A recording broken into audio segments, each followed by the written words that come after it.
Make sure you subscribe to our channel by clicking on the red subscribe button. And to never miss another lecture from Miracle, hit the bell icon to get regular updates on English literature.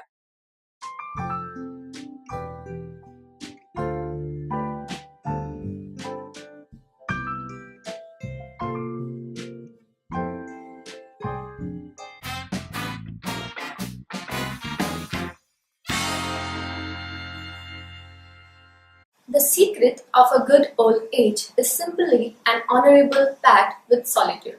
Hello everyone, welcome to Miracle English Language and Literature Institute. I'm Jayashree and back again, this time with book reading and appreciation presentation of 20th century postmodern text, most famous and critically acclaimed, widely read novel of Gabriel Garcia Marques. I hope you have guessed till now. Yes, 100 Years of Solitude.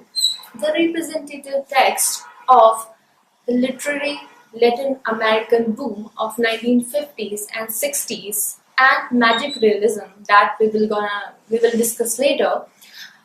It influenced the postmodern literary movement. It was written between 1965 and 67 and first originally published in the language Spanish. Then in the year of 1970s, it got published in language English in New York, and then it became the all-time bestseller.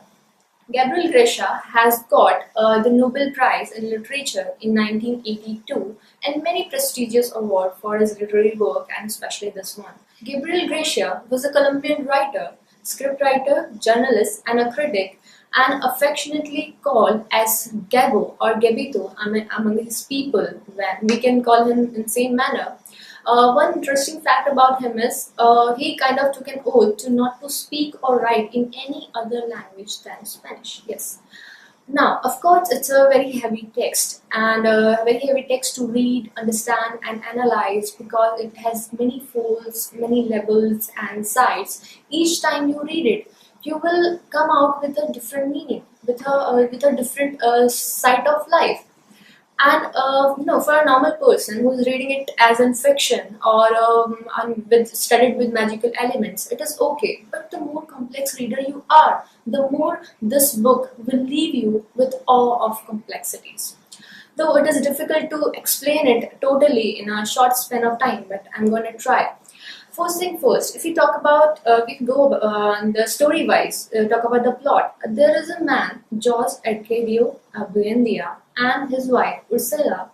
They left their town, Riocha, in Colombia, to find another utopian land, Mocondo, a new town. This is a story of this town, Mocondo, and the family, the Buendia family, and its 7th generation. Yes, 7th generation in 100 years of time. Now, the setting of this book is of 19th century, let's say 1800 to 1900 or so, the 100 years of span. If we divide the 20 chapters of this book, if we classify them, first to fifth chapter are of utopian harmony, peace, and new inventions and everything. Then comes the 6th chapter to 9th chapter of civil wars and revolutions. Then comes the 15 chapters, from 10 to 15 chapters, are of the prosperity and the decline of religious things. And then the last chapters from 16 to 20th chapter are of the destruction. This story is how a new civilization was found, developed, and get prospered. Then the new inventions, how the new inventions happen, and then comes the foreign invasions in many different forms, like the railway goods, the political authorities, and the gypsies, and of course the banana and the fruit company, and the struggle of the local people with so much newness, sudden newness. They got confused. The uncertainties was there. They thought that it's all fiction, and otherwise it was all reality. This struggle ends with the seclusion of many years from the outer world. And then comes the pessimism, meaninglessness of life, and famine, and in the last, the destruction of the town and its people. Now, if we go by many sides of this book, First is it can be taken as an epic in a way. Uh, Elements which are included, like it's a narrative fiction, of course, and cultural movement is there. History of new human settlement, founding, developing, and death, and which is narrated through a single family's narration. And conflict of war is there. Falling points like the massacre of the people, the workers were are also there, and supernatural elements, fancy elements, such thing make it valid epic like any other, like Odyssey. Now another side, if you see this town Macondo and the family, the family, seven generation, and this story is a metaphor which is directly connected to the Colombian history. Since independence from in 19th century, from 1810 to 1825, the freedom period, and after that the civil war till 1902, and one freedom fighter called General Rafael Uribe, which is presented by our character in this book, Colonel Orlando Buendia. And this civil wars in Colombian history ends with the Treaty of Neerlandia. These are the real facts. More if we see the invasion of the banana company, the fruit company, and the protests, the strikes of the workers, and the massacre of all workers. These are the real historical facts which were suppressed by the political authorities. The story is presenting many fictional events in so realistic manner, and many realities are so fictional that they get so mixed, and we get confused. This is in a way a historical text and a post-colonial text and a post-modern text. Post-colonial text of Latin American people, the birth, the disparity of the people and the foreign invasions, the struggles of the people, their uncertainties, and their long pessimistic desire of solitude. This book is presenting the general effects of post-colonization, or as we say colonization, on individual relationships, and many things like circularity, irregularity, irrationality, superstition, violence, corruption, and pessimism, meaninglessness. These are the common themes of post-colonial literature, as we know. Presents the general effect of colonization on individual relationships, and many things like circularity, irrationality, solitude, separation, fatalism, fanaticism, corruption, violence, heartbreaks, and many things, the common themes of post-colonial literature. Now we talk about the characters. The characters are mainly from the Buendia family, and all are equally important. Jose Arcadio Buendia has three children, which the names are: one is Arcadio, second is Orlenio Buendia, and third is Amaranta.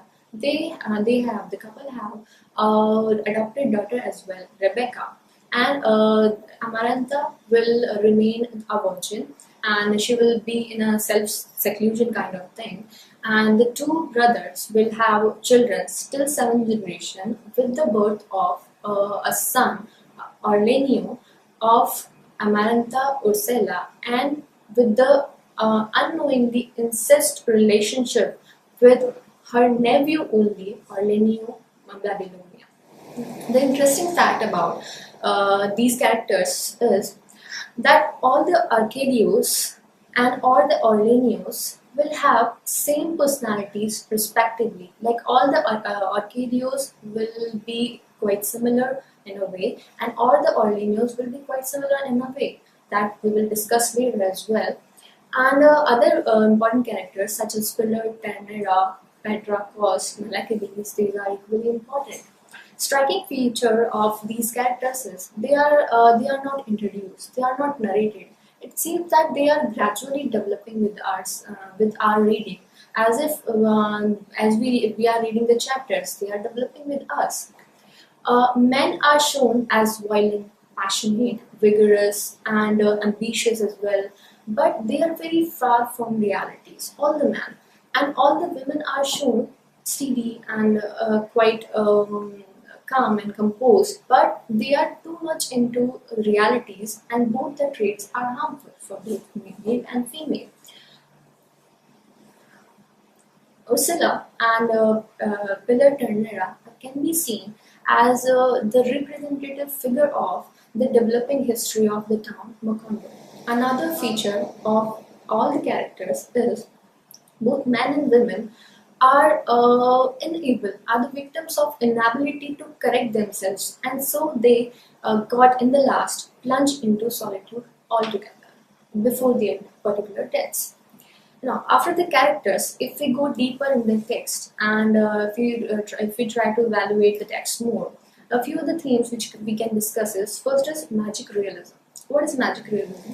Magic realism, the genre of this book and of Gabriel Garcia Marques as well. This term was firstly introduced by a German critic, Franz Draw, in 1925, and it's a narrative strategy of Latin American literature, which, as a matter of fact, has characterized the inclusion of many fancy mythical elements, many fancy mythical fantastic elements into a seemingly realistic fiction. Magic realism is a common outcome of post-colonial literature which must make sense of two separate realities, first of the conqueror and second of the conquered.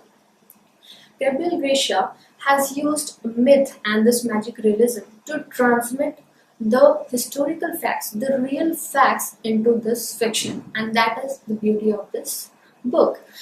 Second is we talk about the history of this book. The history of the story is two-dimensional. One is linear, and second is in circulars. Linear as in as the story is developing, the linear history is going on, and on the other hand, the characters and the time seem like they are spinning in a wheel.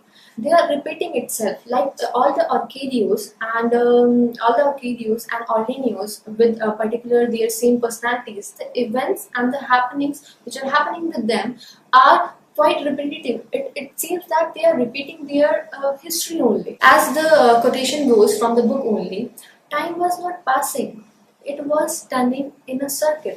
We discuss solitude as the title goes. Races condemned to 100 years of solitude did not have a second opportunity on earth. So we see the destruction in the last, and all the characters, each character ends with the same thing, solitude. Two or three things more. The incest theme is quite widely discussed in this book, and many interpretations of time are there. Like people, they are making same mistake, they are not correcting themselves instead of knowing the mistakes, and timelessness and eternity is shown through the alchemy and the experiment, the zigzag of events. Many times we feel that narration is happening in flashbacks only. People are seem more centralized and into themselves only. And of course, it's a social and political allegory is also used and present the pattern of the historical facts which are only shown by the political authorities, and the real facts like the mass killing of the people were omitted from the history. It is an example of fatalism as well. Some modern literary themes like stream of consciousness is used, existentialism, and avant-garde, carpe diem. These themes are also introduced in this and discussed in this book.